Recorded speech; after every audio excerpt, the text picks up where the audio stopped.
conocimiento de Él, que alumbrara los ojos del entendimiento. Y eso pasó en el caso personal con mi vida, hace unos 13 años, ¿no? Después de haber caminado unos más de 30 años en la vida y en el ministerio, de conocer muchos conceptos de la escritura, de haber pasado por muchos momentos de formación en la academia, ¿sí? Tengo que decirles que hasta hace unos 13 años para mí fue revelacional el concepto de Gálatas 2:20. Con Cristo estoy juntamente crucificado y ya no vivo yo, mas Cristo vive en mí. Y lo que ahora lo vivo en la carne, lo vivo en la fe del Hijo de Dios.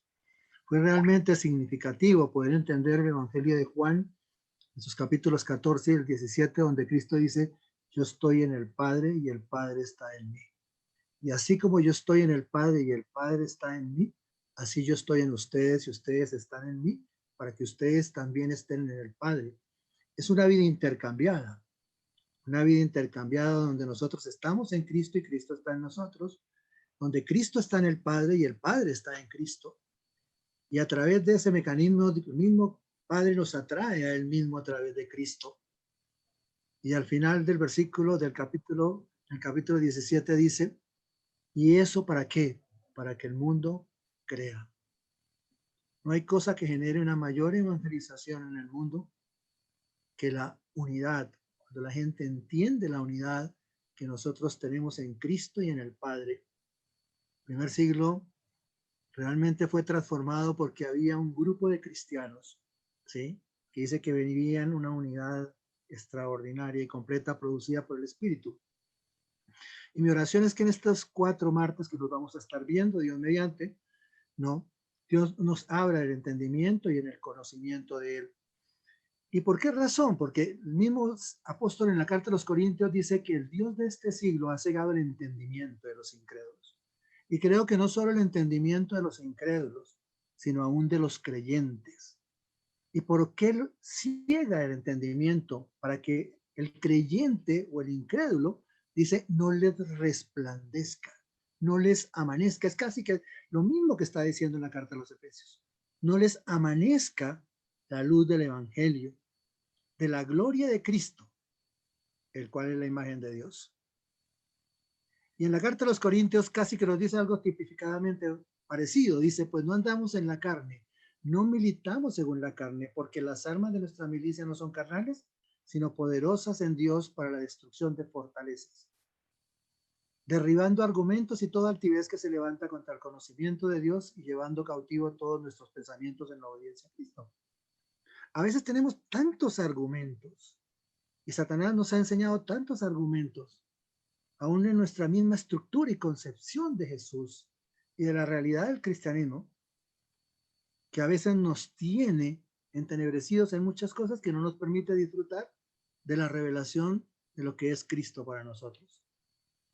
Yo sé que muchos de estos principios, muchos de ustedes los han visto, tal vez han pasado por encima de ellos tantas veces y tal vez los han enseñado a muchas personas.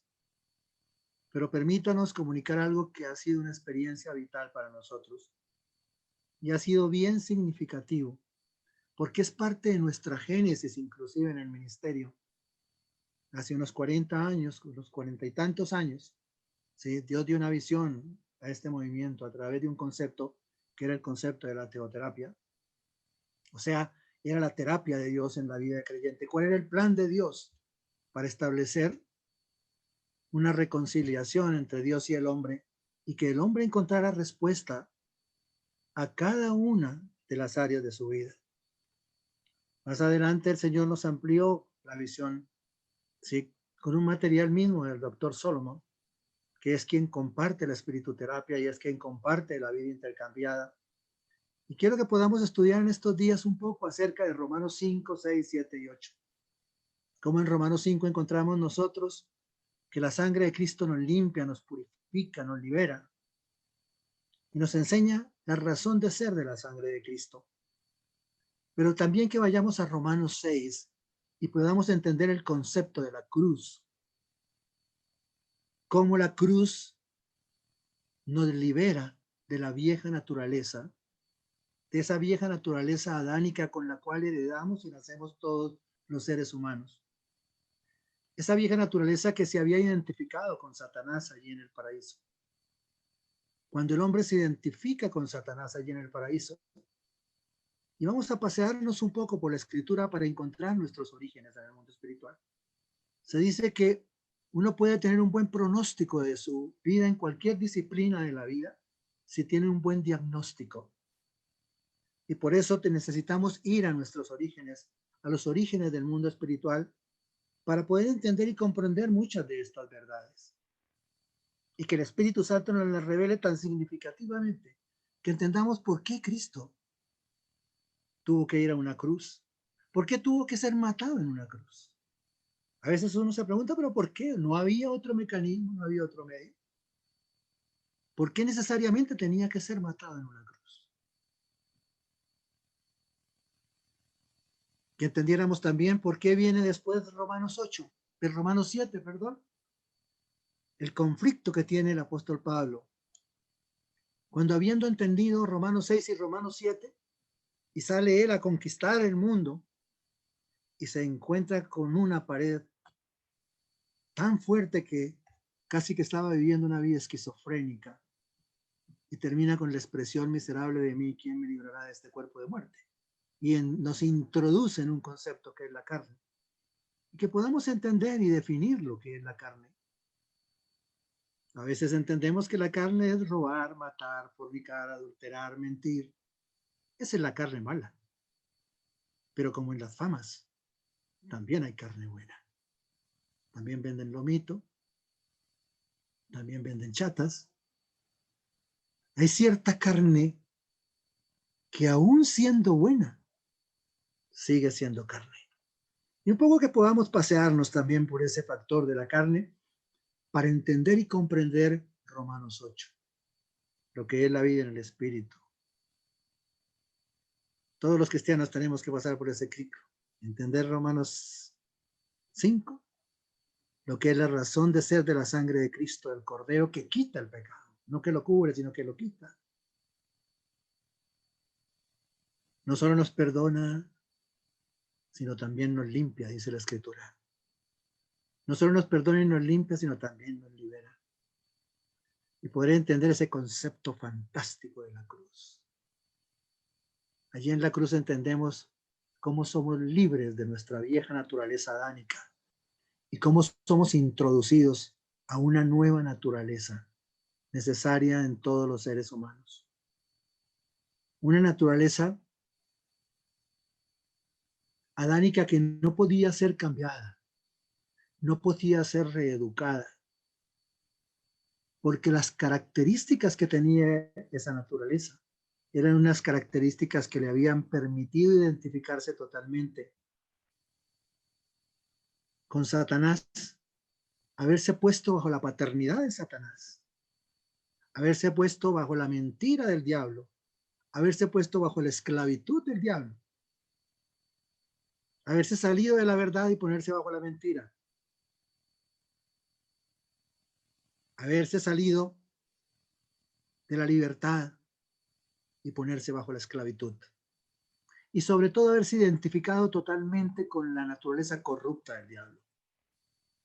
Y Dios tiene que establecer ese plan maravilloso para podernos sacar de ese reino de tinieblas donde la paternidad era del diablo, donde la esclavitud era producto de depender de él, y cómo ser trasladados a otro reino, que es el reino del amado Hijo de Dios. Y viene todo el plan de Dios. Vamos a pasar un poco por esto y pidamos al Espíritu Santo que Él nos abra totalmente de entendimiento de tal manera que sea tan claro y tan nítido para nuestras vidas, que cambie estructural y sistemáticamente aún nuestra misma perspectiva de ver el Evangelio. Dice la Escritura en Génesis capítulo 1, en el principio, cuando Dios se le ocurre hacer cosas y crear cosas. En el principio Dios crea un mundo celestial y un lugar llamado tierra. De ello sabemos que Dios es un ser que es eterno, O sea que para él el pasado, el presente y el futuro los ve en un valor presente todos, porque no está sujeto ni limitado al tiempo, ¿verdad? Que él es el gestor de la vida. Y vamos a aprender un poco las definiciones de lo que es la vida realmente. ¿Qué es la vida? Y entender realmente el concepto de lo que es la muerte. Entender conceptos de lo que es mentira y lo que es verdad. ¿Por qué se da estas razones? Y por eso vamos a arrancar desde Génesis 1. Dice que Dios decide crear un mundo celestial, primero. Y después de crear un mundo celestial, dice crea la tierra porque tenía un plan de antemano para ese lugar llamado tierra. Luego la tierra es muy antigua, porque dice que desde el principio fue creada con un propósito. Antes de que el hombre estuviera sobre la tierra, Dios había previsto crear primero un mundo celestial. Y cuando uno va a través de la escritura, se encuentra cómo Dios describe ese mundo celestial. Y dice la escritura, y quiero que hablamos de ese mundo celestial, porque es necesario comprender ese mundo celestial, porque si no entendemos y comprendemos ese mundo espiritual, no podemos entender cómo incide sobre nuestra razón de ser en nosotros y en la vida del hombre. Dios es espíritu, y todo lo que Dios crea tiene el contenido de las características de él. Dios es espíritu y todo lo que él crea es espiritual. Tanto el mundo angélico tiene un contenido espiritual como el hombre tiene un contenido espiritual. Uno se pregunta por qué. Porque Dios es espíritu. Su razón de ser es un ser espiritual. Y todo lo que se relaciona con ese ser espiritual tiene que tener un contenido espiritual. Entonces nos dice la escritura que creó los cielos y la tierra, pero entre el versículo 1 y el versículo 2 parece que aconteció algo, porque dice el versículo 2, y la tierra estaba desordenada y vacía. Si usted simplemente lee esos pasajes, dice, pero ¿cómo algo que pasaba entre el versículo 1 y el versículo 2? Todo lo que Dios hace dice que Dios es un ser decente, es un Dios de orden, es un ser de armonía. ¿Cómo puede uno concebir que hubiera algo desordenado en quien dijo ser el orden, en quien dijo ser la armonía? Y la inquietud viene, pero ¿por qué algo pasó entre el versículo 1 y el versículo 2? Y vamos a irnos a Isaías 14 y Ezequiel 28 para entender un poco este concepto de lo que pasa en ese mundo espiritual.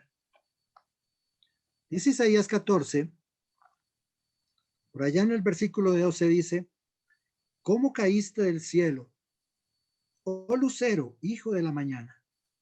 Cortado fuiste por tierra, tú que debilitabas a las naciones.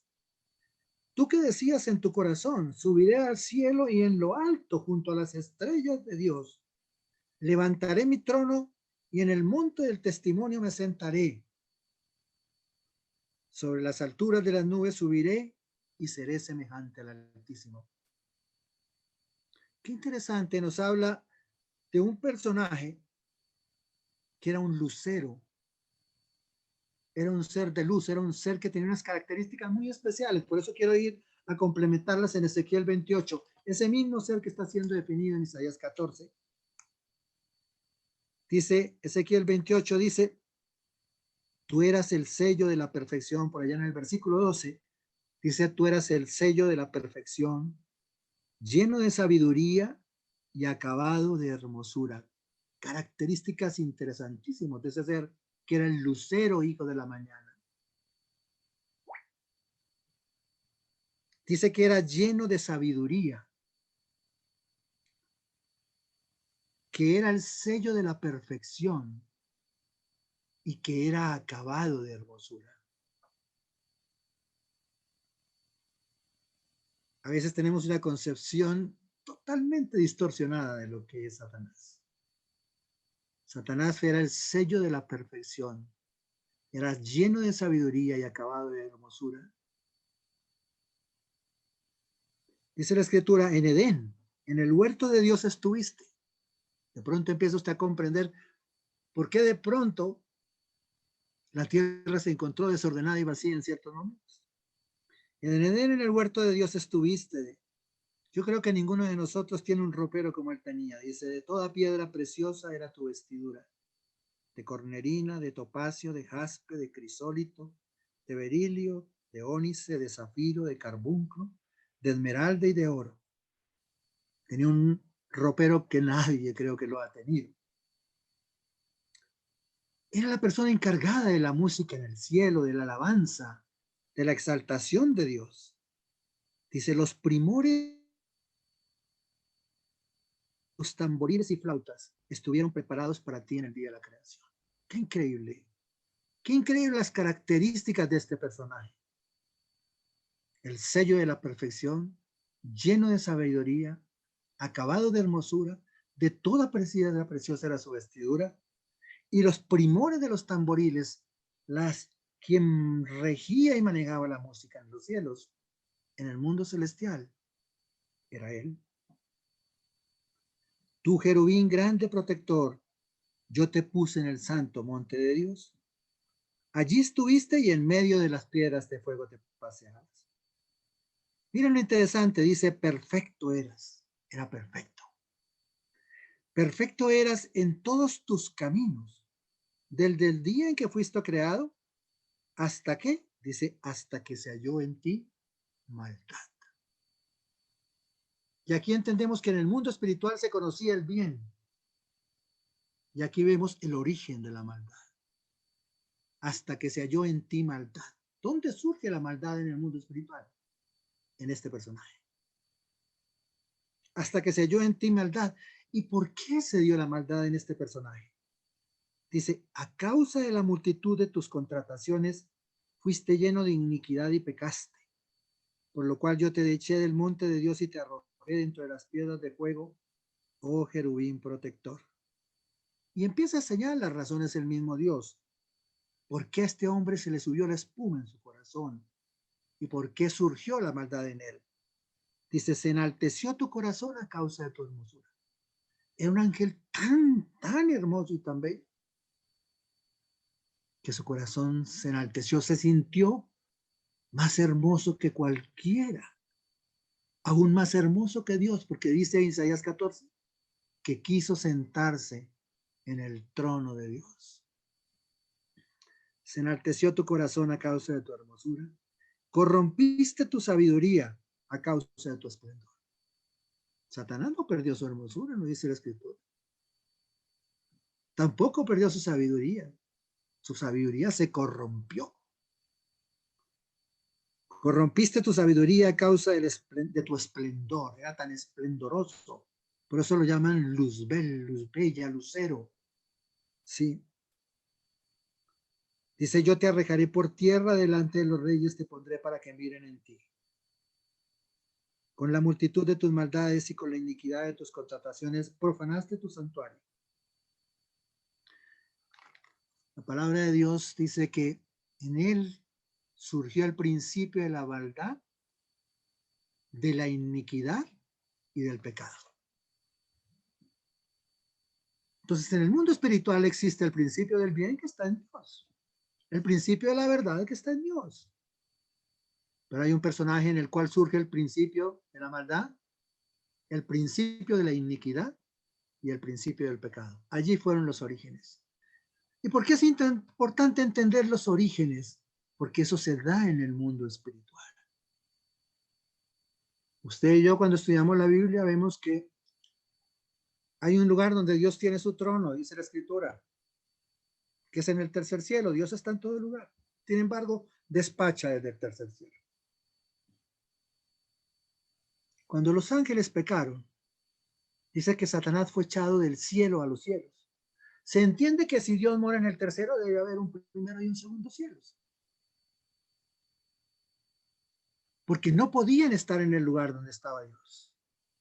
Porque se habían rebelado contra Dios. Porque habían entrado a vivir dentro de un concepto de maldad, de iniquidad y de pecado. Y dice que fue expulsado del cielo a los cielos, a los primeros y a los segundos cielos. Tal vez no serán los mismos que nos habla la carta a los Efesios por allá en el capítulo 6, cuando nos dice que la lucha nuestra no es contra personas, sino contra principados y potestades que se encuentran en las regiones celestes. ¿En cuáles regiones celestes? En las primeras y las segundas. Porque fueron echados desde el tercer cielo. Entonces, qué interesante que vamos comprendiendo que el principio del bien, el principio de la verdad, que es manifiesto en el Dios de los cielos, en el cual usted y yo creemos, en su Hijo Jesucristo y en el Espíritu de Dios. Pero hay un principio que surgió en el mundo espiritual, que es la maldad, la iniquidad y el pecado. Por eso les decía que si uno no entiende el origen del mundo espiritual, no puede entender lo que pasó en Edén. O seguramente puede haber un acontecimiento de Edén, pero vamos a ver la incidencia de ese mundo espiritual sobre lo que pasó aquí en la tierra cuando es establecido Adán. Les decía que uno tiene que entender sus orígenes y necesita conocer la historia. Y lo que hace Dios en su palabra es contarnos la verdad de todos los acontecimientos que han acontecido. Dios se sienta a contarnos la verdad, porque Satanás nos ha contado mentiras acerca de esos acontecimientos. La Biblia no es un libro religioso. Es un libro donde Dios se revela. Y Él, siendo la verdad encarnada en Cristo, nos cuenta la verdad acerca de los acontecimientos. Aquí Dios nos está contando la verdad de qué pasó desde el principio. ¿Qué interesa que usted y yo lo sepamos? Yo no sé si usted se imagina cuando está charlando con sus hijos o con sus nietos, contándole las realidades de sus vidas y de sus generaciones anteriores, para que ellos comprendan la realidad de dónde vienen y hacia dónde van. Igual es Dios. Aquí nos está contando nuestros orígenes. Nos está contando dónde surgió la maldad, la iniquidad y el pecado. Dice la Escritura, cuando Dios diseña al hombre, en Hebreos 4:12 y en 1 de Tesalonicenses 5:23, se nos habla de la composición del hombre. Ustedes ven ahí un gráfico. Es casual, la palabra de Dios lo dice. Muchos han dicho que el alma y el espíritu son lo mismo y que el cuerpo es otra naturaleza. Muchos dicen que no son sino dos. Pero yo me quiero limitar a lo que dice el Evangelio. El Evangelio habla del cuerpo, habla del alma y habla del espíritu. Habla de que el espíritu es diferente al alma y habla de que el alma es diferente al cuerpo físico. ¿Por qué es necesario que conozcamos nuestra composición y nuestro diseño? Porque si tú y yo no entendemos nuestro diseño y cómo opera nuestro diseño,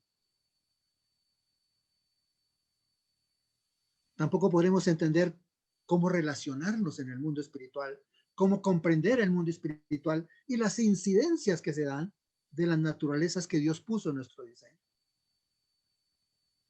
Si Dios es espíritu, su naturaleza dominante es la espiritual. Y cuando Dios diseña al hombre, pone en el hombre espíritu. Y ese espíritu tiene las mismas características del espíritu de Dios. Ese espíritu que le permite al hombre comunicarse con un Dios espiritual.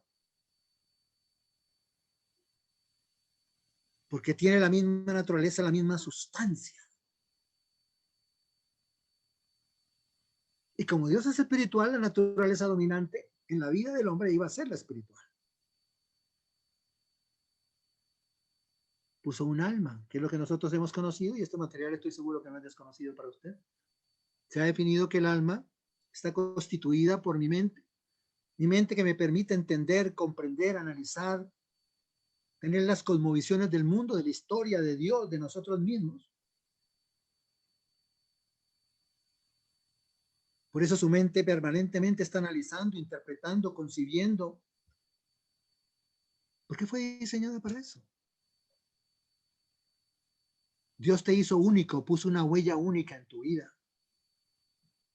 Aún en su propio diseño como Dios, hay un Dios Papá que es diferente a Dios Hijo y que es diferente a Dios Espíritu Santo. Y a pesar de que son uno, los tres tienen concepciones y manifestaciones como personas distintas. Uno es el papá, usted ve a Dios obrando como papá. Otro es Dios Hijo y ve a Dios cumpliendo las labores como hijo. Y otro es Dios Espíritu Santo. Tendremos oportunidad de hablar un poco más de esto con referencia a Dios a través de estos capítulos. Pero un poco para entender que hay una huella de Dios en cada uno de nosotros que nos da una autonomía, y esa es la voluntad. Todo lo que usted y yo concibamos, todas las creencias que usted y yo tengamos, que se gesten en nuestra mente, porque las creencias son conceptuales y se gestan en nuestra mente, nos llevan a una toma de decisiones frente a toda esa concepción conceptual. Y toda esa toma de decisiones en nuestras vidas nos llevan a la manifestación de aquello que puso Dios en nosotros, que se llaman las emociones. Seguramente que esto podremos hablar de un capítulo en algún momento cuando hablemos de libertad en Cristo, que un poco la idea es poder vida intercambiada y libertad en Cristo, para entender y comprender un poco el capítulo de las emociones y cómo tener emociones equilibradas. Para que entendamos y comprendamos que las emociones son el resultado de nuestras creencias. Que tú y yo no podemos controlar nuestras emociones, pero sí podemos controlar nuestras creencias. Que cuando cambiamos nuestras creencias, cambian nuestras emociones. Es bien interesante. Y también la Biblia nos enseña a manejar las emociones. Pero que hoy quiero que entendamos el diseño, comprendamos el diseño. Una mente analítica que le permite entender y comprender. ¿Y cómo hace de énfasis la escritura de entender y comprender? Tal vez porque si usted no entiende y comprende, no sé cómo puede creer. Cuando define Hebreos 11:1, la definición de fe dice que es la certeza. Y usted, para poder tener certeza, la certeza se basa en un conocimiento. La fe del creyente no es una fe del carbonero, es una fe que se basa en un conocimiento manifestado en la verdad y revelado al hombre.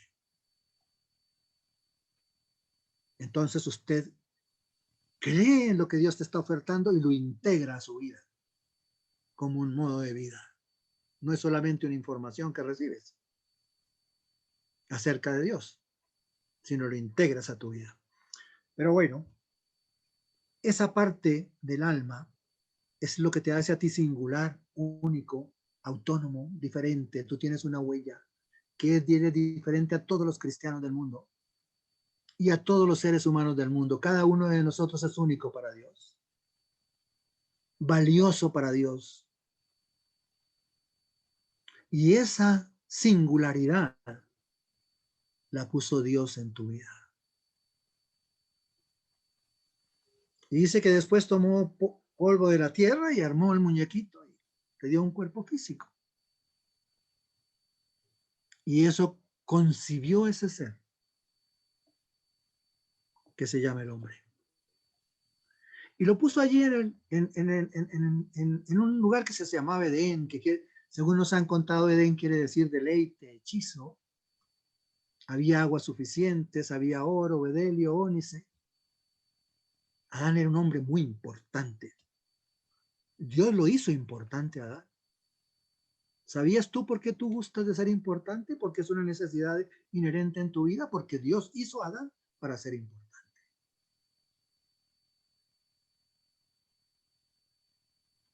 Lo puso para que señoreara sobre la tierra, le dio toda una autoridad para señorear sobre la tierra, para darle nombre a los animales, a los peces. Y dice que todo lo que Adán le dio nombre, ese es su nombre. O sea, hizo un ser importante. Lo rodeó de seguridad. Tenía una relación con Dios directa y plena a través de su espíritu. Una comunicación directa con Dios.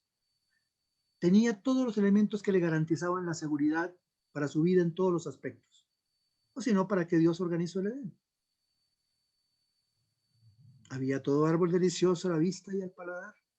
aguas suficientes, y al final le da una ayuda idónea a alguien que le complementaba.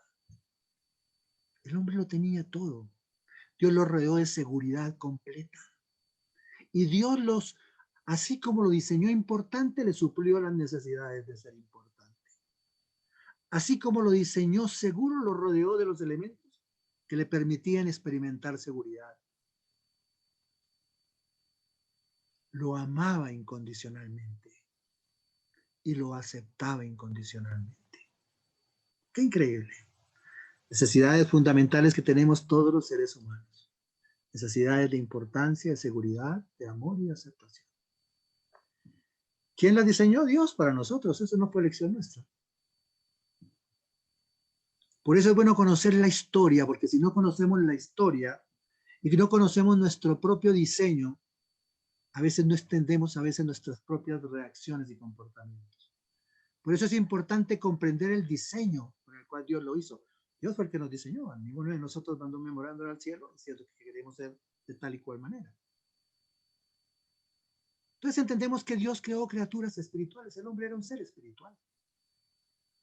Era Dios quien le hablaba. El Espíritu de Dios le hablaba al Espíritu del hombre. Y el Espíritu del hombre le revelaba al alma del hombre.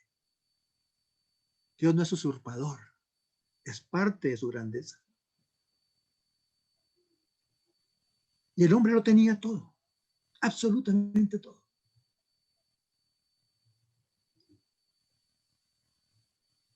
¿Qué pasó con el hombre allí en el paraíso? Dice que Dios le contó al hombre qué le iba a pasar. Le dijo, mi querido amigo, voy a parafrasear un poco, cuando Dios charlaba con Adán. Hay un mundo espiritual donde hay un principio de verdad y donde hay un principio de vida. Pero también quiero contarte que en ese mundo espiritual hay un principio de mentira y hay un principio de muerte. Y tú vas a ser influenciado por ese mundo espiritual. Yo no quiero que desconozcas, Adán y Eva, que ustedes van a sufrir una influencia del mundo espiritual, pero como seres libres que los he hecho, ustedes determinarán a quién seguirán y qué guía seguirán en el mundo espiritual, si la mía o la de la contraparte, que estaba representada por Satanás, la maldad, la iniquidad y el pecado. Y esa es la razón por la cual Dios pone dos árboles distintos allí en el libro de Génesis. Les estaba enseñando exactamente esto que estamos hablando. Les digo, señores, van a sufrir una influencia espiritual que están representadas en dos árboles. El árbol de la vida. En Dios encontramos, Dios es vida. Y tal vez cuando usted define la vida, tendrá que utilizar muchos elementos para comprender qué es lo que es vida. Muchos dirán, es vigor, es energía, es intensidad, es esencia, es satisfacción, es algo imprescindible, es generador. Y tal vez si tú piensas en la muerte, dice, ¿qué es definir la muerte? Es desaparición, es destrucción, tanto en el mundo material como en el inmaterial. Y créame lo que esto lo dialogó Dios con Adán y con Eva. Cuando les puso los dos árboles, le dijo qué representaba cada uno. Uno que producía vida y que si ellos dependían del Señor, de Dios, de ese mundo espiritual que estaba representado en ese árbol que representaba a Dios, iban a vivir para siempre. Pero les dijo, hay otra influencia en el mundo espiritual que está representada en el árbol de la ciencia del bien y del mal. Un fruto del árbol de la vida que producía vida. ¿Qué producía el árbol de la ciencia del bien y del mal? El día que de él comieres, ciertamente morirás. Era un fruto que producía muerte. ¿A quién representaba ese árbol? representaba la influencia del mundo espiritual manifestada e identificada en Satanás. Eso era lo que Dios le estaba diciendo a Adán. Dios no le escondió nada a Adán. Dios le manifestó la influencia espiritual que existía en el mundo espiritual y a la cual él se vería abocado en el lugar donde Dios le había puesto. Iba a sufrir la influencia de uno de los dos. Y la prueba es que lo vemos en Génesis del 1 al 3. Dios es muy claro, le dice el día Adán, que del coma ciertamente morirás. Y aquí quiero que veamos un poco, entendiendo y comprendiendo qué es la vida y qué es la muerte. Hay dos elementos que definen la vida en la Escritura. La vida que viene del Espíritu, la Escritura la determina como Zoe. Es la vida que proviene de Dios. Esa vida que Dios ofertaba en el árbol de la vida es el Zoe de Dios, es la vida de Dios, es la vida del Espíritu de Dios que moraba en Adán. No era la vida animal. Hay otra vida física que se determina como el bios, es la vida física, la vida que tienen los seres racionales y los irracionales. Los animalitos también tienen alma, tienen vida física, como la tiene el ser humano. Hay una vida física que es el bios. O sea, hay dos conceptos de vida que Dios puso en el ser humano. La vida de Dios, que es el Zoe de Dios, que es distinto al bios, que es la vida física. Y quiero que entendamos también que cuando la palabra nos habla de vida, definir la vida nos habla de que la vida es unión. Y que al definir la muerte quiere decir separación. Y vamos a ir entendiendo un poco. El día que de él comas, ciertamente morirás. Esa es la gran verdad. Nosotros coronemos el colorín colorado del cuento. Viene Satanás, entra en un diálogo con Eva, le estimula, la engaña. Cuando él la lleva, la motiva ¿a qué? A que tome del árbol que identifica a Satanás. La motiva a que se identifique con esa identidad que representaba el árbol de la ciencia del bien y del mal, que era a Satanás, a la maldad, a la iniquidad y al pecado. ¿Podría parecer deleitoso el árbol? Sí, pero lo que producía era muerte. A mí me puede ser delicioso una manzana que contiene cianuro, pero me produce muerte. Puede ser muy hermoso el árbol, sí, porque dice que era hermoso, pero producía muerte. ¿Saben por qué producía muerte? Porque representaba a quien es el padre de ella, que es el Satanás. Él se separó de Dios. La muerte es separación, él se separó. La Escritura dice que Satanás tiene que reportarse delante de Dios, se le permite ir a reportarse. Pero su lugar de vivienda no es delante de Dios.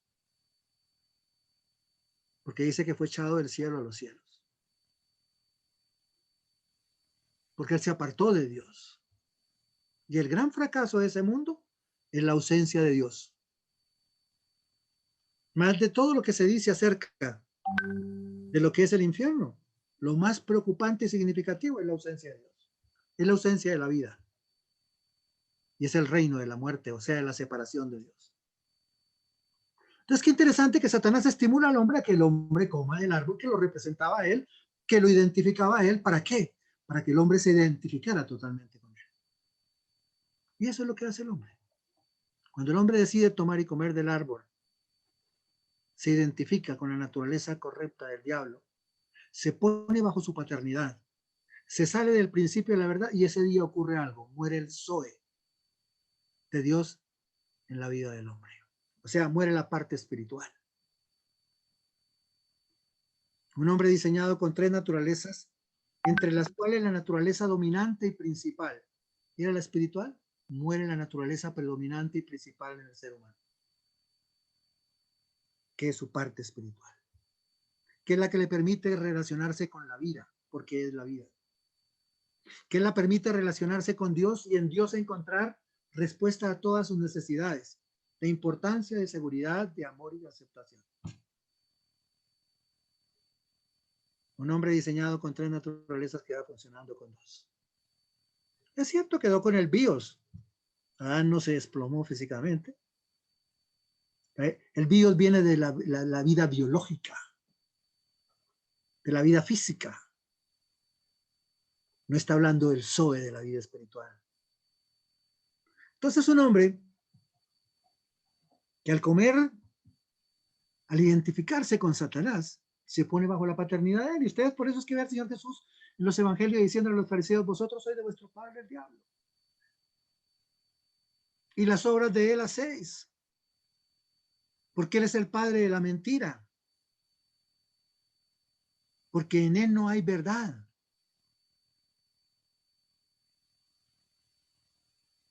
Por eso es que el evangelio dice, en una de las cartas a los colosenses, dice que usted y yo somos redimidos, somos comprados y sacados de un mercado y trasladados del reino de las tinieblas.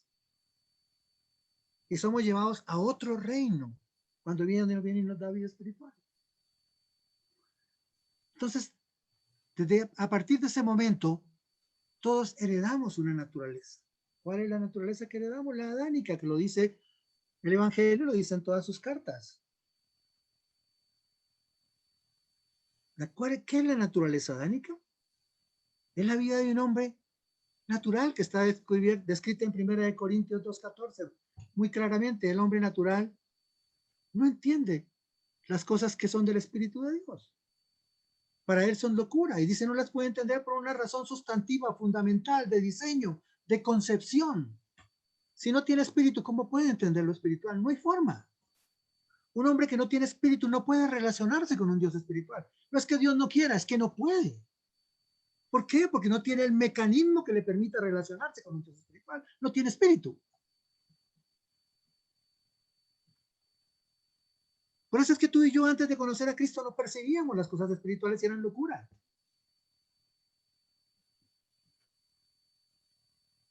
Ahora, al faltar el espíritu, que era el que comandaba, era la naturaleza dominante en la vida del hombre, se ponen bajo otro reino, quien empieza a suplirle las necesidades al hombre. El alma y los sentidos de la carne. Por eso se dice que un hombre que no tiene espíritu es un hombre que por naturaleza vive en la carne. Y tiene toda una lógica.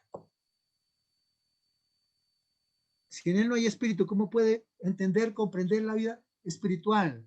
¿Cómo puede vivir la vida espiritual? No puede. Es su naturaleza innata, es vivir en la carne. ¿Y qué es vivir en la carne? Es vivir independiente de Dios en su propio esfuerzo. Básicamente esa es la carne. Es una vida independiente de Dios, supliendo nuestras necesidades. Quien la suplen es Satanás, el sistema del mundo y la misma naturaleza que quedó en el hombre,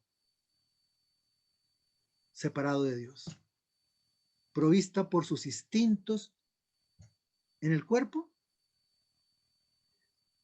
y por toda la formación que Satanás y por todas las creencias que Satanás y mentiras que Dios puso en él. Entonces hay una lógica, hay una lógica. El mundo espiritual es bien lógico y bien pragmático, interesante. Yo les decía, en la carne hay cosas buenas, pero sigue siendo carne. Te puede comer lomito, pero sigue siendo carne. O puede comer, no sé, de lo más bajo de la carne. Seguirá siendo carne. Entonces el hombre vivía independiente totalmente de Dios, bajo la paternidad del diablo, con la anuencia del mundo, supliéndole todas las necesidades, porque ya Dios no las podía suplir, porque el hombre se había separado de Dios. Entonces esas necesidades de importancia, esas necesidades de seguridad, esas necesidades de amor y aceptación empezaron a ser suplidos por todos estos socios. Satanás, el mundo y los mismos instintos de la carne del ser humano. Para llenar esas necesidades con la cual diseñó Dios al ser humano.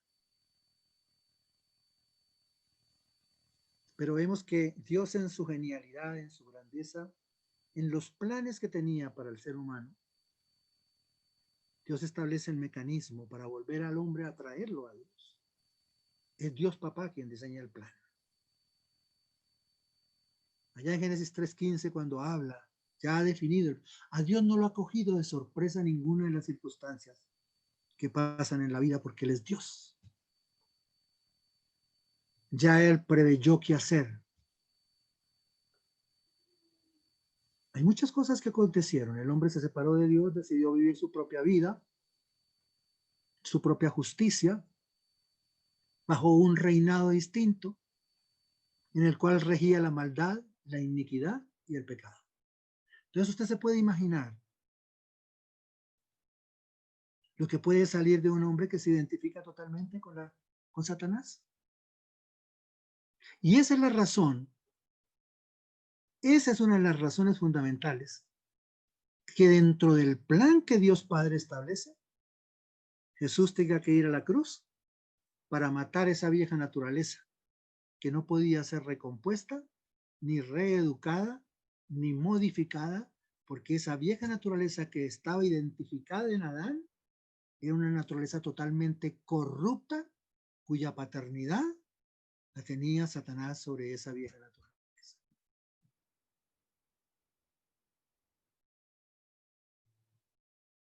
Yo sé que muchos de ustedes han pasado por la academia y han tenido la oportunidad de estudiar el plan, lo que es el material de soteriología o plan supremo el plan de salvación. Y han escuchado de muchos términos: propiciación, redención, reconciliación, santificación, sin muerte vicaria. A veces suenan raros esos términos, pero tienen una razón y un sentido. El hombre se había separado de Dios y se había puesto bajo la paternidad y la tutela. El hombre había ofendido a Dios. El hombre ya no cumplía con los estándares de Dios. ¿Por qué? Porque el hombre en sus propios medios no puede cumplirlos. Lo define todo el Evangelio. La carne no puede cumplir con los estándares del Espíritu porque son dos leyes distintas que operan de una manera distinta. Se dice que algo es ley, deja de ser una teoría para convertirse en ley, cuando esa situación que se presenta, usted la reproduce bajo la misma situación y bajo las mismas circunstancias en cualquier momento de la historia, produce siempre los mismos resultados. Entonces dicen que eso se llama ley. Porque siempre producirá los mismos resultados cuando usted la desarrolla bajo las mismas circunstancias, en las mismas situaciones, en cualquier momento de la historia. Esa es la razón de llamar la ley. Y la palabra de Dios dice que hay dos leyes. Hay una ley que es de la carne y opera bajo esas leyes y esos principios. Y hay una ley que es la del Espíritu que opera bajo otros patrones diferentes. Y que la una no puede llegar a la otra. Dios lo define muy claramente, es muy pragmática la situación. Al hombre separarse de Dios muere espiritualmente. Y pierde esa esencia espiritual que al hombre le permitía identificarse con Dios en su santidad, en su justicia, en su mente, en su armonía en la relación, se pierden.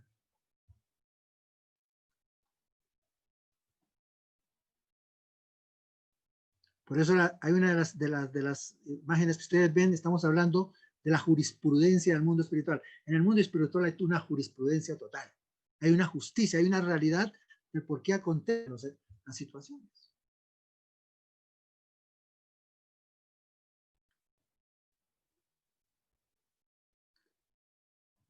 El hombre al separarse de Dios ofende a Dios porque atacó el carácter de Dios. ¿Qué fue lo que le dijo el hombre a Dios? Miren, usted todo lo que ha hecho por mí, yo veo que es bueno. Sin embargo, yo decido por la contraparte. Y decido por la contraparte porque la contraparte me hizo creer que usted no era suficiente bueno conmigo, ni agradable ni perfectamente conmigo, sino que usted jugaba dobles cartas conmigo. Y por eso decidió y puso toda su confianza en la contraparte. Y por eso se identificó con la contraparte.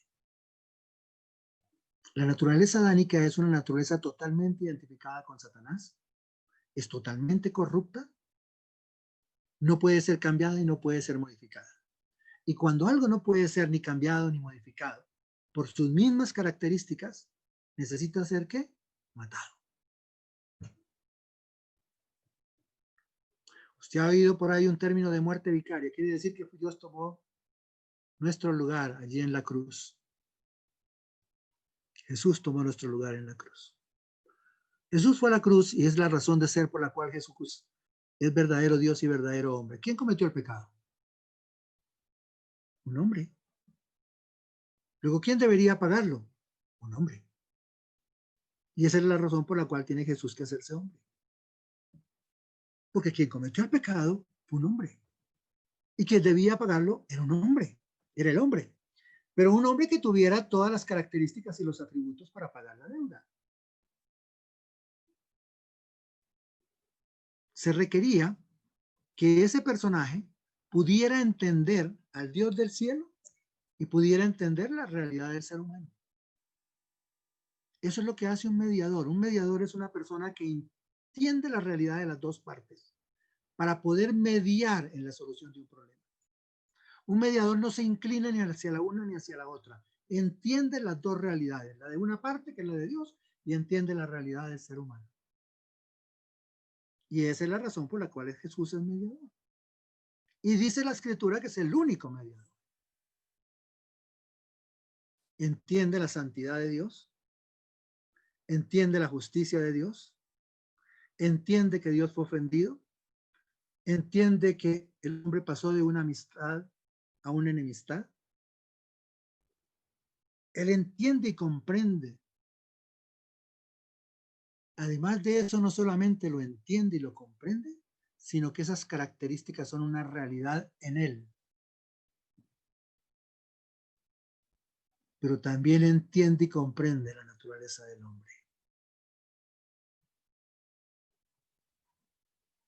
Y esa es la razón fundamental. Entendiendo al uno y al otro, se puede convertir en un mediador que lleva a la solución del problema.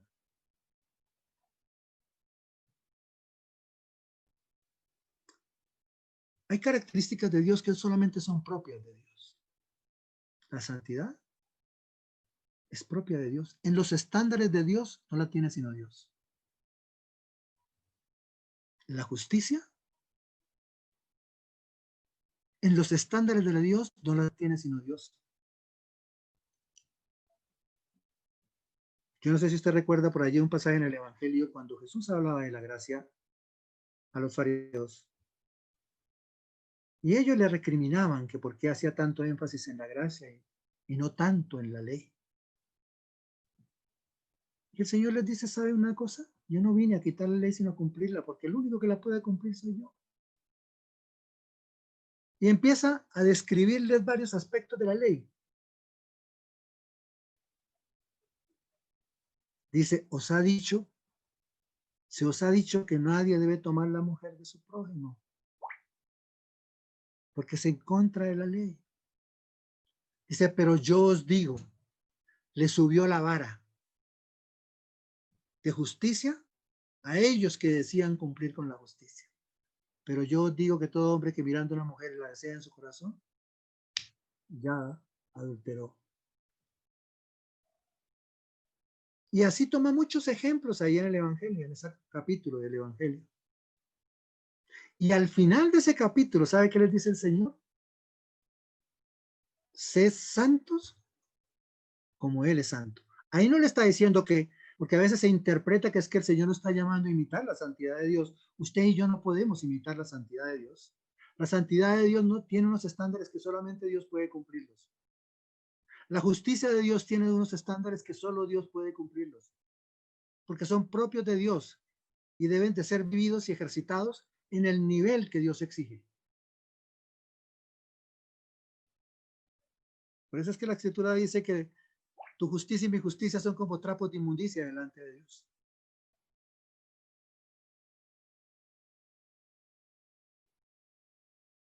Entonces, qué interesante poder entender y comprender que la persona que venía a tomar nuestro lugar tenía que cumplir con unos atributos para redimirnos, rescatarnos, pasarnos de la enemistad, reconciliarnos.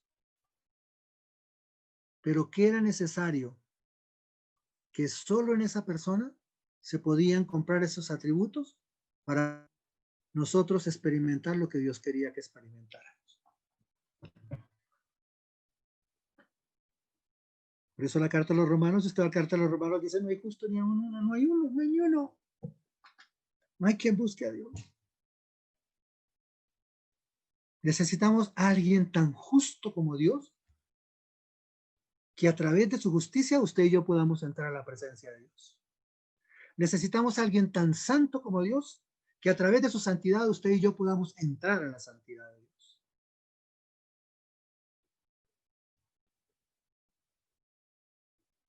Necesitamos a alguien que nos pase de enemistad a amistad con Dios, o sea, nos reconcilie con Dios.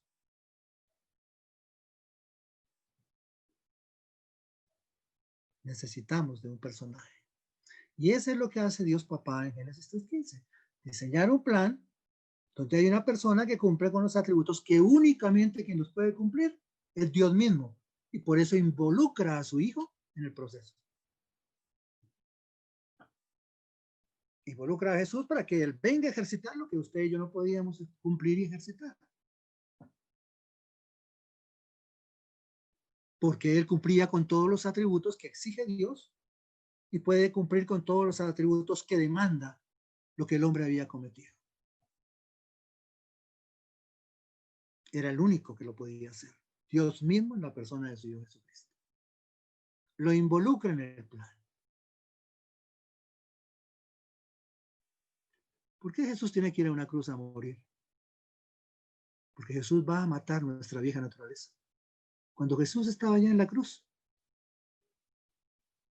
estaba el viejo John, estaba el viejo César, estaba la vieja Luz, estaba el viejo Rubén, que habíamos nacido con la naturaleza adánica.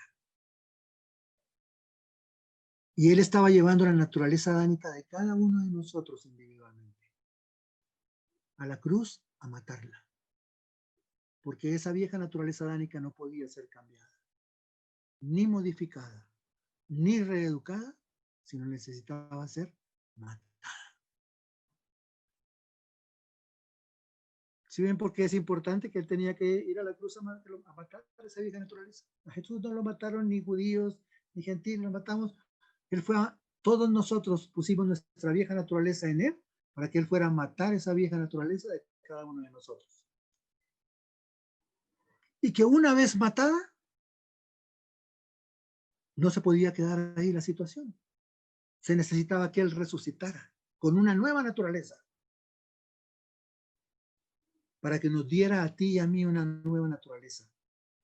Por eso la segunda carta a los Corintios en el capítulo 5, en el versículo 17 dice, de modo que si alguno está en Cristo es una nueva es una nueva criatura.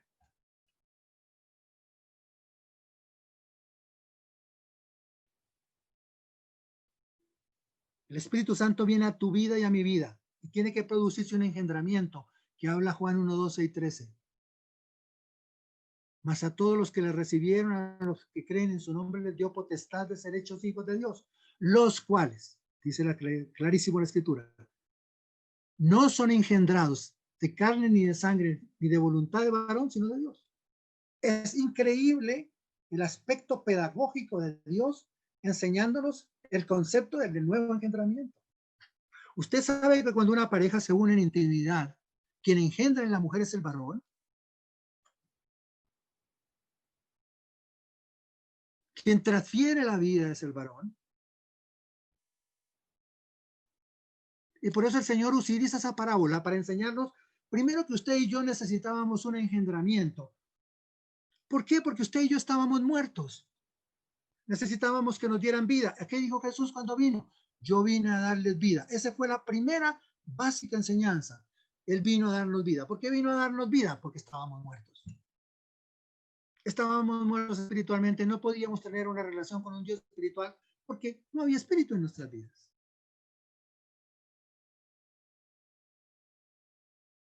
Si ese espíritu, ese sube, se había muerto, necesitaba alguien que tenga el sube, que es Dios mismo, venga y nos engendre. Entonces Dios nos hace conscientes de que usted y yo necesitamos de una nueva naturaleza y que esa nueva naturaleza quiere que alguien la engendre.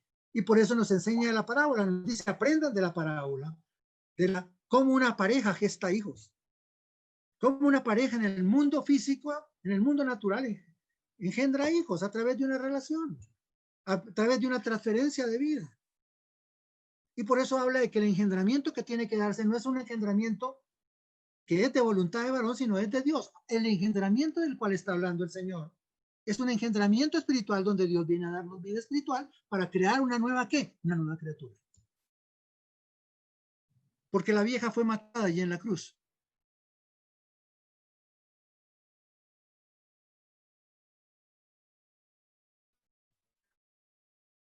Esa que tiene las características del mismo Espíritu de Dios.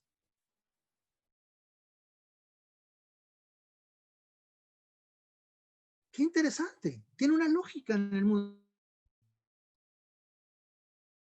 Cuando tú y yo invitamos a Cristo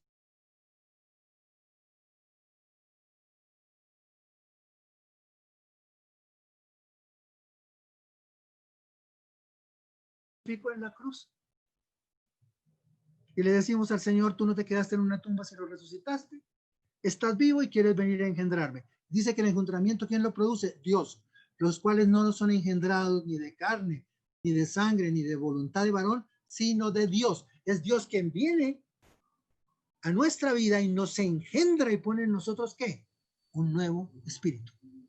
O sea, pone en nosotros un nuevo yo en el espíritu. Dios viene y pone una nueva criatura, un nuevo yo en el espíritu. Volvemos al diseño original. Nos engendra espiritualmente y dentro de ese espíritu viene a morar el Espíritu Santo de Dios. ¿Y sabe por qué puede morar? Porque tiene las mismas características y sustancias del mismo Dios. Porque si no las tuviera, nuestro cuerpo explotaría cuando entra Dios a nuestra vida. Voy a poner un ejemplo. Si yo cojo un talego de papel y le echo una jarrada de agua, me fonda. Porque ese elemento no está diseñado para albergar el agua. Tu vida y mi vida tendría que tener un elemento que permitiera albergar el Espíritu de Dios. Entonces, lo primero que hace Dios, que nos habla en la carta a los Colosenses, por allá en el capítulo 3, dice es poner un nuevo espíritu en nosotros. Un espíritu nuevo, un nuevo hombre en el espíritu.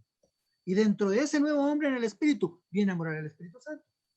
Y entonces entendemos lo que nos dice la carta a los Corintios, donde dice que el que se une al Espíritu de Dios, un espíritu es con él. Un espíritu es con él.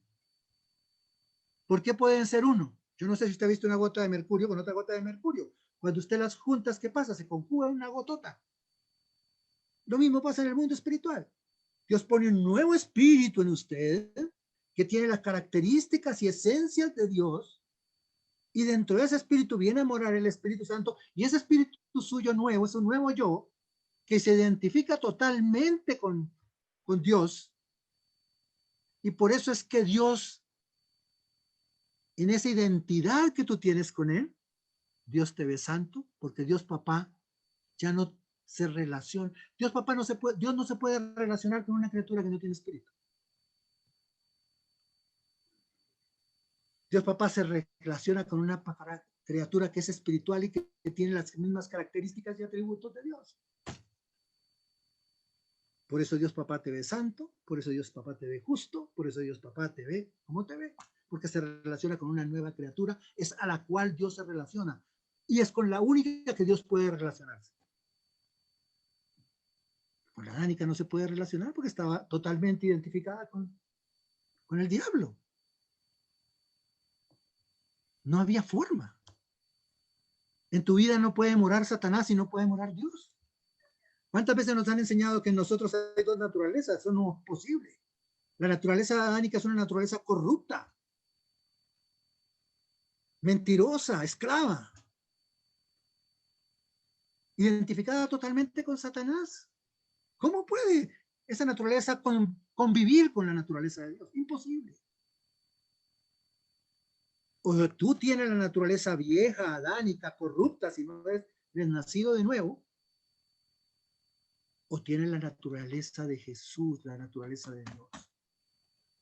Y razón dice el apóstol Pedro, si usted ha leído en la segunda carta del apóstol Pedro, dice el apóstol Pedro algo muy interesante en los versículos 3 y 4. Dice, todas las cosas que pertenecen, todas, óigamelo bien, todas las cosas que pertenecen a la vida y a la piedad nos han sido dadas. Cuando la vida viene a nosotros, Él que es la vida, Él que es justo, Él que es santo, nos transfiere a nosotros lo que Él es. ¿Y sabe qué más dice en el versículo 4? Dice, somos participantes de la naturaleza divina. La genética divina está en nosotros. Porque es que ese nuevo espíritu tiene la genética divina. ¿Cuántas veces nos han enseñado que es que en tu vida y en mi vida había dos naturalezas?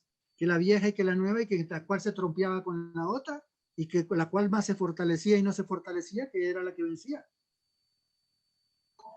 Y esto echa por el suelo todo este concepto. O muere la naturaleza adánica, o muere la naturaleza de Dios. Y a través de este tiempo vamos a estar viendo lo que es esa vida intercambiada y qué pasa. Porque usted me dirá, bueno, ¿y qué pasa? ¿Por qué yo peco después de que recibí a Cristo? ¿Por qué pasa esto? No vamos a ver. Pero tal vez el elemento más esencial y fundamental es entender y comprender que en mí o mora la naturaleza adánica, muerta, corrupta, que se identifica con Satanás, si no he nacido de nuevo, o la naturaleza de Dios, la genética, como dice 2 Pedro 1, 3 y 4.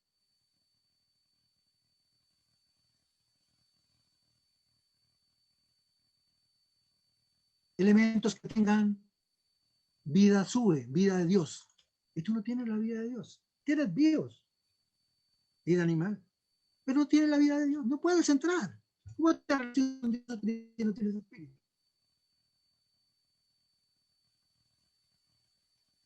Eso fue lo que Jesús le dijo a Nicodemo en pocas palabras, en Juan 3. Entonces, cuando yo invito a Cristo a mi vida, viene Él me engendra espiritualmente, vuelvo a mi diseño original. Y es lo que llamamos conversión. ¿Y qué ocurría con los primeros cristianos? Cuando el cristiano entendía que su vieja naturaleza había sido muerta y que Jesús al venir a su vida el Espíritu de Dios al venir a su vida lo engendraba espiritualmente, entendía que había una nueva naturaleza, él iba a las aguas, iba al bautismo. ¿Y qué era el bautismo? Donde él reconocía, al ser metido entre las aguas, que había muerto a su vieja naturaleza y que había salido a una nueva naturaleza. Clarísimo. Yo creo que un cristiano que no entiende no debería ir a las aguas, porque las aguas no es un culto religioso. Las aguas es un principio que me permite manifestar públicamente que yo entiendo y comprendo.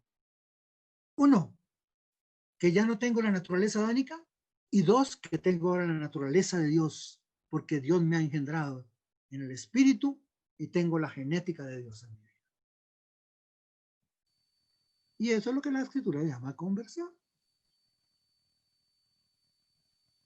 He sido convertido del reino de las tinieblas, he sido trasladado ¿a dónde? Al reino de su amado Hijo. Interesante, ¿verdad? Y empezamos a encontrarle sentido a todas esas palabras que están en la Biblia. Me encanta ese pasaje de 2 de Corintios, capítulo 5, versículo 21. Voy a hablar de algunos aspectos que son fundamentales, que queden muy claros en nuestras vidas, porque si no son claros y nítidos, realmente nos pasamos nosotros la vida haciendo lo que no tenemos que hacer. Segunda de Corintios 5:21 dice, al que no conoció pecado, mira lo que hace Dios Padre, al que no conoció pecado, por nosotros, por ti y por mí, lo hizo pecado, para que nosotros fuésemos hechos justicia de Dios en él. ¡Wow! ¿Quién fue el que no conoció pecado? Cristo. Dios Papá lo hizo pecado para que él asumiera todo el rigor del castigo que implicaba la justicia de Dios. La justicia de Dios es tan clara y tan nítida que lo que el hombre había cometido no era una tontera. No merecía sino condenación eterna. Y debía pagar el precio. Y dice que todo ese precio lo pagó Cristo. Lo hizo pecado por nosotros. ¿Para qué? Para que tú y yo, en Cristo, fuésemos hecho la justicia de Dios. La justicia que le sirve a Dios es la justicia de Dios, no la tuya y la mía. A Dios no le sirve menos del 100% de su justicia. Y quien la puede cumplir es Dios. Por eso Jesús, siendo Dios, viene a morir a una cruz por nosotros para entender y comprender la justicia de Dios y aplicarla a nuestra vida. Tú y yo llegamos a ser justos es porque estamos en Cristo. No, tú y yo cumplamos con unos estándares de justicia de Dios, que nadie puede cumplir. Nadie los cumple. Entonces, la Escritura dice que tú y yo somos hechos justicia de Dios en Cristo, no en nuestra propia justicia. Sabía que nuestra justicia es como trapo de inmundicia. La gente está tratando de cumplir con los estándares de Dios. Y ya no podemos cumplir. El único que puede cumplir los estándares de Dios es Dios. Son tan altísimos esos estándares que nadie más los puede cumplir. Dios quería y para poder entrar a la presencia de Dios necesitamos entrar cumpliendo los.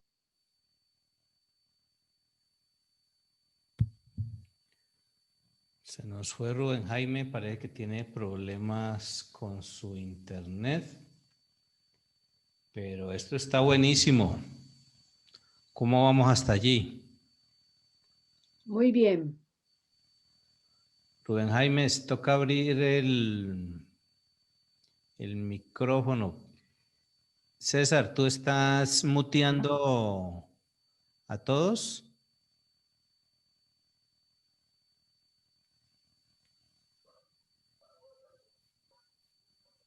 Creo que ya nos volvimos a normalizar. Ya, no sé si era César el que estaba muteando a todos, entonces te apagó el micrófono. Me acuerdo el micrófono. Sí, pero adelante, sigue, por favor. Entonces, ahí viene el concepto de la justicia. La justicia de Dios es única, es el estándar superior y no lo puede cumplir sino Dios. Miren, les voy a contar algo bien interesante. Cómo Dios me enseñó a mí acerca de la identidad de Cristo. Tengo que contarlo porque cada cual cuenta su historia como la ha vivido.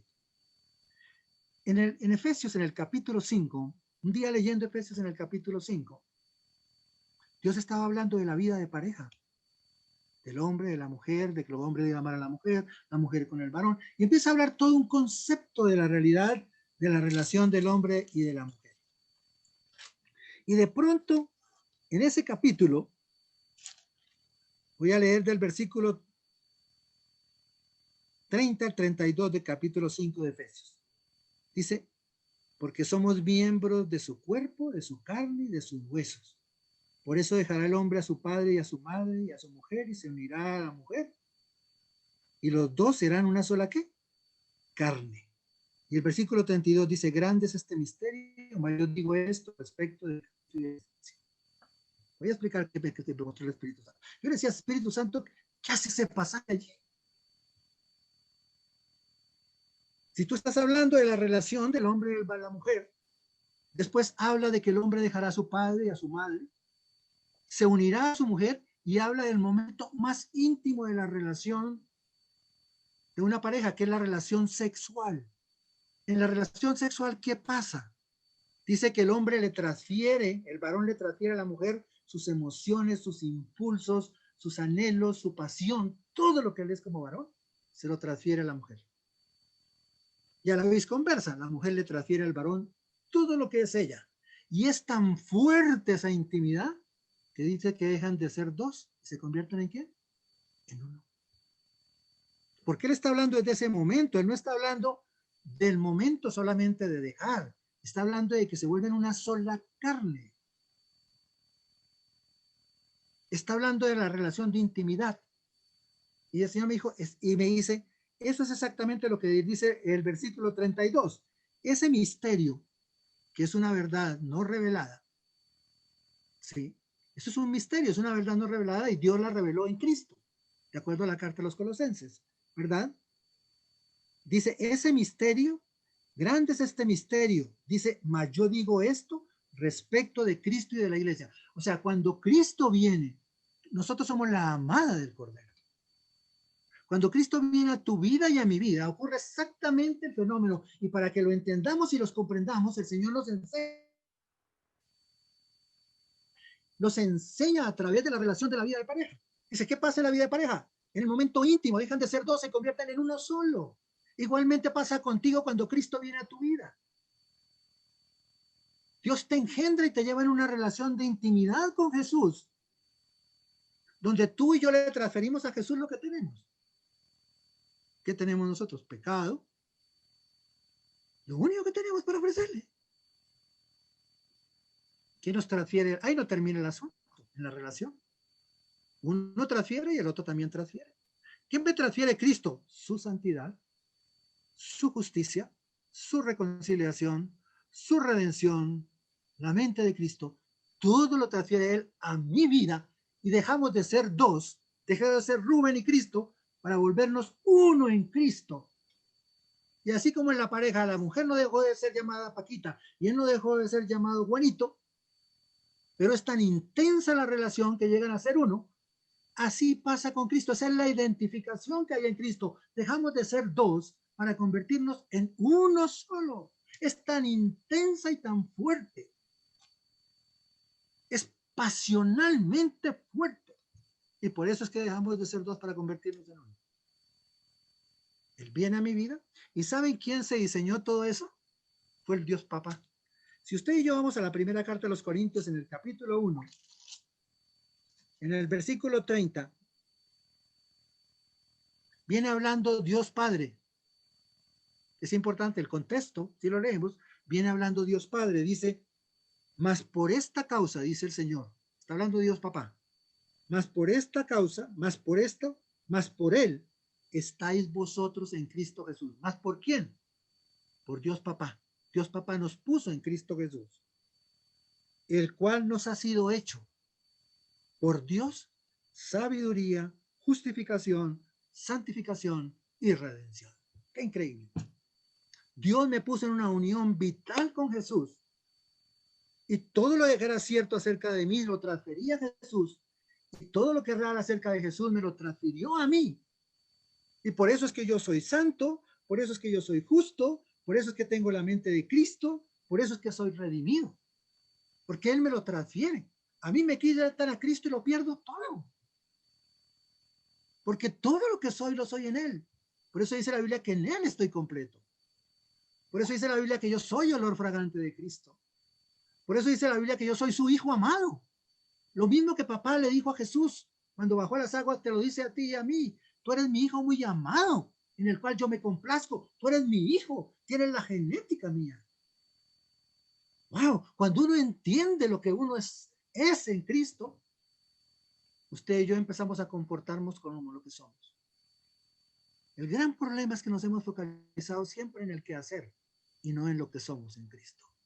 Y la virtud de estos materiales, lo virtuoso tanto de vida intercambiada como de libertad en Cristo, es enseñarnos de una manera muy sencilla y práctica lo que realmente Dios quería comunicarnos, sin tanto complique teológico, a pesar de que contiene teología. O sea, Dios nos puso en una unidad. Mire, para mí eso fue fascinante y no lo podía entender mejor. Además era tal vez tarúpido yo, que Dios tuvo llevarme a Efesios para mostrarme y entender por qué era que yo me volvía uno con Jesús. Y me dijo, mira, tú tienes una esposa. Te volviste una carne con ella. Los momentos más apasionantes que tienes es en el momento de tu relación, del clima sexual. En ese momento es donde tú transfieres todo a ella y ella te transfiere todo a ti. Y dejan de ser, es tan fascinante el momento de la transferencia, que dejan de ser dos para convertirse en ¿qué? En uno. ¡Wow! Entonces digo, eso pasó contigo cuando yo te puse en Cristo. Cristo vino a tu corazón, a tu vida, y te fundiste tanto con Él, que tú le transferiste a Cristo lo que tú eras, y Cristo te transfirió a ti todo lo que tú eres, lo que es Cristo. Y por eso dice, por eso es que eres santo, Rubén. Por eso es que eres justo. Por eso es que eres redimido. Por eso es que tienes la mente de Cristo. No es por tu virtud. No es por lo que tú puedas construir para llegar a cumplir los estándares de Dios. Es por lo que Dios hizo en ti y por lo que tú eres en Dios. Si usted estudia las cartas del Nuevo Testamento, es interesante que cuando la palabra de Dios se refiere a los pecadores, se refiere a los inconversos. Cuando se refiere a los santos, se refiere a los conversos. Nosotros hemos hecho un mis y hemos focalizado el qué hacer y lo que hemos negado es lo que somos en Cristo. Esa identidad que tenemos con Él. Pero yo necesito entender y comprender la identidad. Cómo llegué a ser uno con Él y por qué necesito vivir esa relación con Él única, singular. Usted y yo somos necesitados de dos tipos de amores. Y que son diferentes los amores. El amor de un papá, que es el amor que me cuida, que me protege, que planea, que está pendiente de mí, que tiene sus ojos puestos sobre mí, que me mima, me consiente, me enseña, me dirige. Es el amor de Lucas 15, el papá, con los dos hijos que no disfrutaban de su papá, ninguno de los dos. Qué triste. Ni disfrutaban de su papá, ni siquiera disfrutaban de lo que tenía su papá, pero menos disfrutaban de su papá. Ya eran hijos. Dios quiere que aprendamos a disfrutar de nuestro Padre. Es tan fascinante disfrutar de nuestro Padre. ¿Saben por qué? Porque usted y yo tenemos tres naturalezas y la naturaleza dominante es la espiritual. Cuando yo satisfago únicamente meramente la naturaleza física de los sentidos y satisfago el alma y no satisfago la naturaleza dominante, quedo con un vacío. Por eso ni la droga, ni el alcohol, ni la ciencia, ni el dinero puede satisfacer plenamente la vida de un ser humano. Es más, esas situaciones ocurre lo que ocurre con un adicto. Cada día necesita una dosis mayor y a pesar de que toma una dosis mayor, nunca queda satisfecho. Y esa misma adicción suplida en cantidades exorbitantes lo lleva a la muerte. ¿Por qué? Porque hay una naturaleza que no está siendo satisfecha. Pero cuando tú satisfaces la naturaleza dominante, que es la espiritual, por defecto se satisfacen el alma y el cuerpo. Es increíble, pero así es. Por eso el Salmo 16 dice, en tu presencia hay plenitud de gozo. Tú y yo fuimos diseñados para la plenitud y para el gozo. Pero ¿dónde la encontramos? En su presencia. En el Espíritu, Él llena esa necesidad de importancia, de seguridad, de amor y de aceptación. Usted y yo fuimos diseñados para experimentar las delicias que da el mundo espiritual. Y delicias a su diestra para siempre, dice el mismo Salmo. Él puede llenar y satisfacer toda esa necesidad profunda e intensa que hay en nosotros. Es el amor de papá. Es el amor de Isaías 66, donde dice que me mimará y me tomará sobre tu canto y me tratará con la ternura que una madre lo haría con un hijo. Pero usted y yo necesitamos otro tipo de amor, que es el amor de pareja. El amor de pareja es totalmente distinto al amor paterno. Llena otras necesidades en nuestras vidas. Hay cosas que no lo llena a uno el papá, pero sí se la llena a su pareja. Usted y yo somos la amada del Cordero y Él es nuestro amado. Charlaba con una pareja que estamos haciendo un curso prematrimonial en estos días y a veces la comprensión del amor a veces es tan insulsa. ¿Cómo es de importante el entendimiento y la comprensión del amor? Y les invitaba a que leyeran el libro de Cantares. Si usted lee un libro que es intenso en una relación de pareja, es el libro de Cantares. Y esa relación que hay en el libro de Cantares es la relación de Cristo con la iglesia. Usted llega a desear los besos de él, o si tú me besaras con los besos de tu boca. ¿Cuál es el beso más íntimo que hay en una pareja? El beso de la boca. Y allí está diciéndole casi al Señor, bésame con los besos de tu boca. ¡Wow! Y si usted sigue narrando, pues seguramente los ejemplos no serán los mismos del siglo XXI. Pero mi amado es mío y yo soy suya. Usted se siente como su amado. Dios quiere que vivamos esas dos relaciones de amor. Y cuando usted y yo entendemos eso, podemos irnos y entender casi que muy claramente lo que dice Juan, el evangelista Juan en el capítulo 14 y en el capítulo 17, donde nos habla de la vida intercambiada. Versículo 10 dice, ¿no crees que yo soy en el Padre y el Padre en mí? ¿No crees eso? Yo estoy en el Padre y el Padre en mí. Yo estoy en Cristo y Cristo está en mí. ¡Wow! Es una vida intercambiada. Yo he trasladado mi vida a Él y Él traslada su vida para mí. ¿Y saben qué es lo más interesante? Que más adelante dice Jesús, en el capítulo 17 dice, yo en ellos, está hablando de Cristo en nosotros, y tú en mí. ¿Quién es, cuál es ese tú? El papá, su papá en Cristo. Para que sean perfectos en unidad y para que el mundo conozca que tú me enviaste y que los has amado a ellos como también a mí me has amado. Miren las características del amor de Dios Papá. Las mismas que tiene por su Hijo, la tiene por nosotros. Y fue el medio que Dios Padre, en su amor sobrenatural por nosotros, inventó el plan más maravilloso para volvernos a traer a Dios Padre. Utilizó el mecanismo de Jesús a través de una relación de redención, de reconciliación, ¿sí? De santificación, de justificación, para volvernos a llevar a Él, porque en Él hay santidad perfecta, justicia perfecta, todo es perfecto en Él. Y necesitaba ponernos en alguien que tuviera los mismos atributos que Él e identificarnos con nosotros para que esos atributos se identificaran con nosotros y nosotros pudiésemos entrar a donde Él y Él nos viera como ve a Jesús.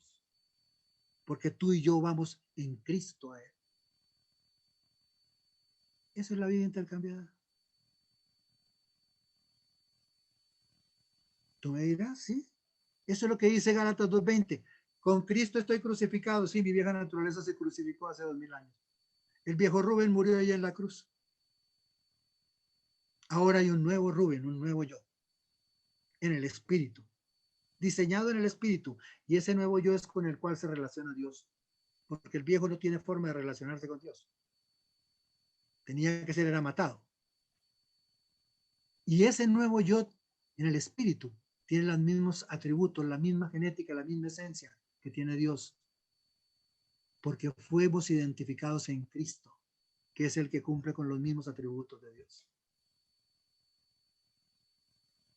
Entonces encontramos el propósito de las... Aquí están los propósitos un poco. Quiero terminar con esto. Porque morir Cristo, y creo que ya lo hemos entendido, porque se requiere matar y destruir la vieja naturaleza cadánica, porque era una naturaleza corrupta, que no se puede relacionar con Dios, que estaba identificado en el árbol que identificaba a Satanás. El propósito de la sangre de Cristo fue justificarnos. Dice, vino a limpiarnos, a lavarnos, a quitar el pecado de nosotros, a quitar todas esas obras muertas. Eso nos habla Romanos 5. Romanos 6 nos habla del propósito de la cruz. Usted lee Romanos 6, tendrá que entender que la charla esta noche describió Romanos 6. Nuestra vieja naturaleza fue crucificada, ahora hay una nueva naturaleza, y por eso el apóstol Pablo dice, yo persevero en el pecado. De ninguna manera, dice el apóstol Pablo. ¿Cómo le ocurre si ahora hay una nueva naturaleza?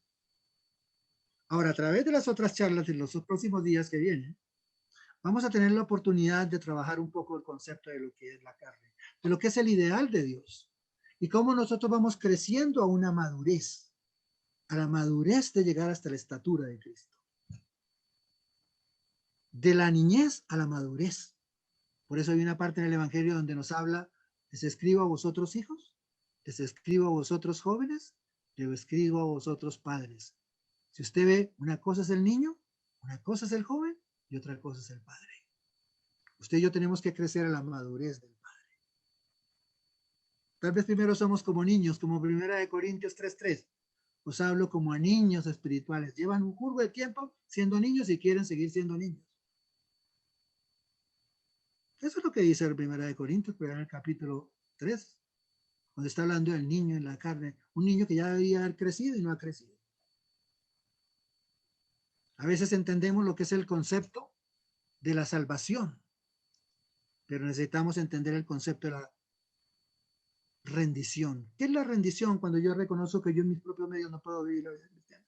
Y Dios siempre me llevará a la incompetencia, a que yo en mis propios medios no puedo. Y esa es la incompetencia a la cual Dios llevó al apóstol Pablo en Romanos 7. Pablo entendió que ya era limpio en Romanos 5. Pablo entendió que en Romanos 6, que su naturaleza vieja la habían matado y ahora tenía una nueva naturaleza. ¿Y qué dijo? Ahora conquistar el mundo para Cristo, pero en sus propios medios.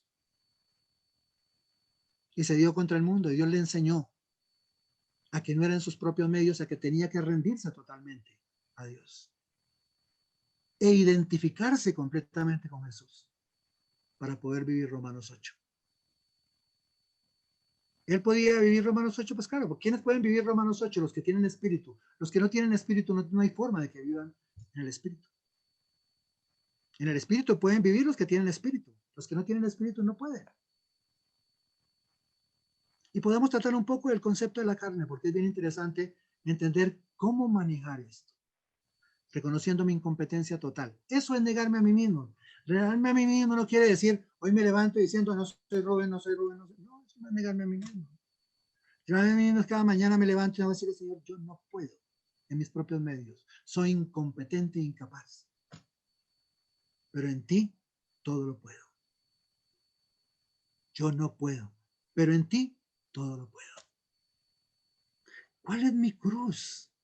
Yo tengo que crucificar mi carne. Tengo que crucificar. ¿Cómo la vas a crucificar? Como cuando nos enseñaban, con Cristo estoy crucificado. ¿Cómo se crucifica? Usted empezaba a pensar, ¿y cómo me crucifico? ¿Será que a través de ayunos, de disciplinas espirituales? No era entender y comprender que Cristo había crucificado mi vida natural. ¿Qué es negarme a mí mismo y tomar mi cruz todos los días? Es reconocer que yo no puedo. Reconocer que mi vieja naturaleza está crucificada y que ahora estoy en el Espíritu. Y debo de aprender a vivir en el Espíritu cada momento de mi vida. A tener en cuenta a Dios en cada momento de mi vida. A integrar la palabra de Dios a mi vida para ver las transformaciones. Hay tantos cristianos que saben tanta Biblia, pero qué poca la que viven. Y no ocurren transformaciones.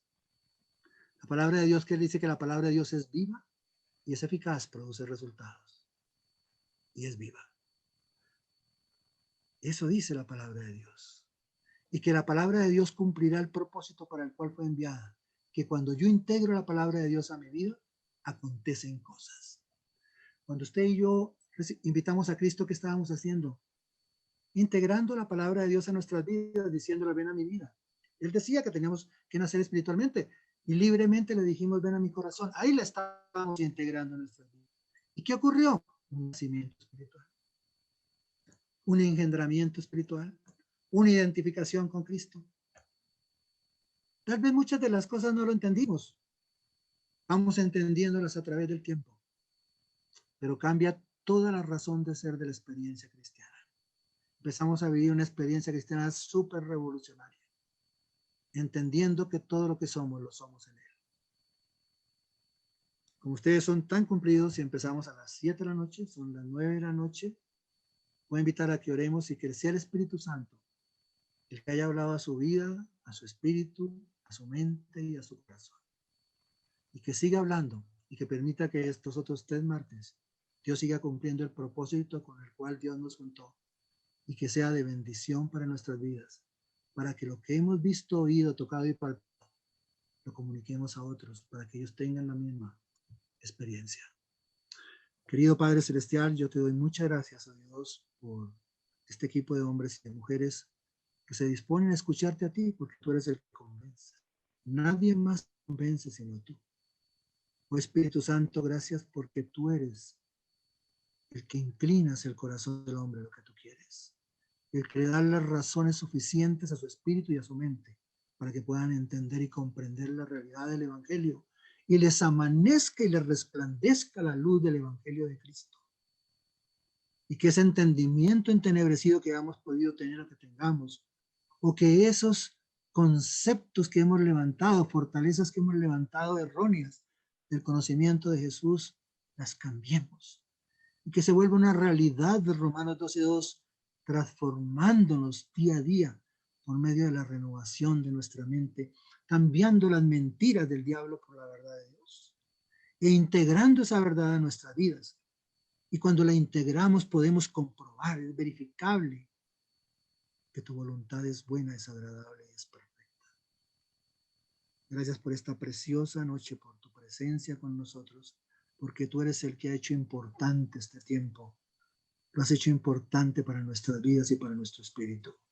Yo te doy gracias por cada persona que ha participado, gracias a John, a su ministerio, por darnos el privilegio de estar aquí en esta noche.